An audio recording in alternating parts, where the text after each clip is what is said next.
ডেঙ্গুর ভয়াবহতা গতবারের তুলনায় চলতি বছর অনেক কম বলে জানিয়েছেন চিকিৎসকরা। সোমবার সকাল ৮টা পর্যন্ত ডেঙ্গুতে প্রাণ গেছে ১৩৩ জনের। এই রোগে আক্রান্ত হলে কালবিলম্ব না করে দ্রুত ডাক্তারের শরণাপন্ন হওয়ার পরামর্শ দিয়েছেন ডিএনসিসি হাসপাতালের সহযোগী অধ্যাপক তুষারকান্তি বর্মন। রোগের চাপ কম হলেও লোকবলের অভাবে চিকিৎসা সেবা ব্যাহত হচ্ছে বলে জানান তিনি। সুরাইয়া মনির রিপোর্ট।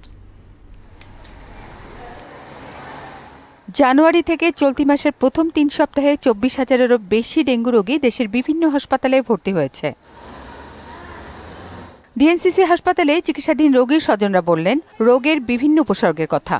জ্বর ছিল ১০২-৩, প্লাটিলেট কম ছিল।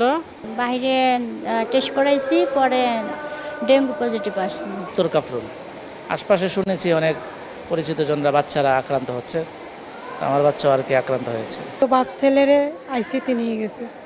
ডেঙ্গু থেকে বাঁচতে সবার আগে প্রয়োজন সচেতনতা। এরপর যে বিষয়টি আসে তা হলো উপসর্গ ধরা পড়ার সঙ্গে সঙ্গে চিকিৎসকের শরণাপন্ন হওয়ার এবং সঠিক চিকিৎসা গ্রহণ।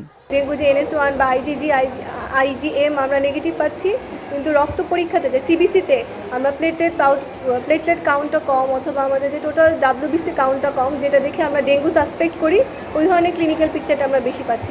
ডিএনসিসি হাসপাতালের সহযোগী অধ্যাপক তুষারকান্তি বর্মন জানান, এখন পর্যন্ত ডেঙ্গু ভয়াবহ রূপ না নিলেও লোকবল সংকটে সেবা দিতে বেগ পেতে হচ্ছে। এই বছর ক্লাসিক্যাল ডেঙ্গুটাই হারটা বেশি। Dengue shock syndrome, dengue haemorrhagic fever এবং এক্সপ্যান্ডেড ডেঙ্গু সিনড্রোম এবার আমরা কম দেখতে পাচ্ছি। এই মুহূর্তে আমি মনে করি কিছুটা হলেও আমাদের জনবল সংকট আছে, কিন্তু আমাদের কোনো ঔষধ বা স্যালাইন বা অন্যান্য কোনো দিকে কোনো সংকট নাই। আমরা পর্যাপ্ত ওষুধ সাপোর্ট দিতে পারছি। লোকবল সংকট সমাধানে চেষ্টা চলছে বলেও জানান তিনি। সুরাইয়া মুন্নি, মোহনা সংবাদ, ঢাকা। সুদবিহীন ব্যাংকিংয়ে আত্মশুদ্ধির পথ এনআরবিসি ব্যাংকের ইসলামিক ব্যাংকিং আল আমিন।